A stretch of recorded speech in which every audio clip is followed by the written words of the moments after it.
De l'actualité, alors que la ZAD de Notre-Dame-des-Landes fait parler d'elle avec une possible évacuation prochainement, l'Alsace aussi a sa zone à défendre, elle contre le GCO. Elle est à Kolbsheim et semble partie pour durer. David Meneux, Jérôme Gosset sont allés voir comment s'organise la vie sur place. Cela ressemble à un mirador suspendu, il s'agit en fait d'un dispositif anti-déboisement. Car pour la surveillance de la zone à défendre de Kolbsheim, les zadistes s'en tiennent à des rondes, plusieurs fois par jour. Là, on a une bonne vue. Et se préparent à donner l'alerte en cas d'arrivée des engins de Vinci. Là où on ne laissera pas faire, c'est le jour où ils veulent déboiser. Après, pour d'autres choses, on est plus là pour observer et pour faire un rapport au collectif sur ce qu'ils font. Et des fois, on se rend compte que ce qu'ils font, ils le font sans autorisation. Donc nous, c'est important qu'on puisse faire un rapport sur leurs faits et gestes.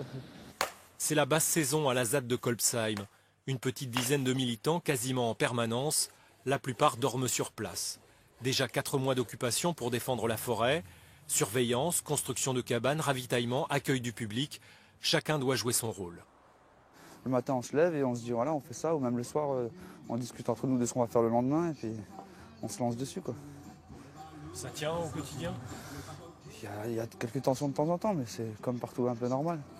Peu de monde sur place, mais un réseau s'est tissé tout autour de la ZAD. Beaucoup d'habitants de Kolbsheim et des villages alentours affichent leur solidarité.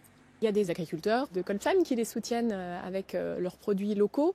Il y a des personnes qui vont proposer de faire des lessives, mais après il y a l'électricien qui va proposer de donner un coup de main pour l'électricité, l'informaticien qui va les aider pour ce qui est informatique. Et ainsi, comme ça, petit à petit, je crois que ça se complète bien. En 30 minutes, les zadistes affirment qu'ils peuvent mobiliser une centaine de personnes sur place, comme ils l'avaient fait en septembre, au moment où Vinci avait voulu démarrer ses travaux de déboisement. Une capacité de mobilisation qui devrait s'accroître au printemps, surtout si une partie des zadistes de Notre-Dame-des-Landes décide de poursuivre le combat contre Vinci en Alsace.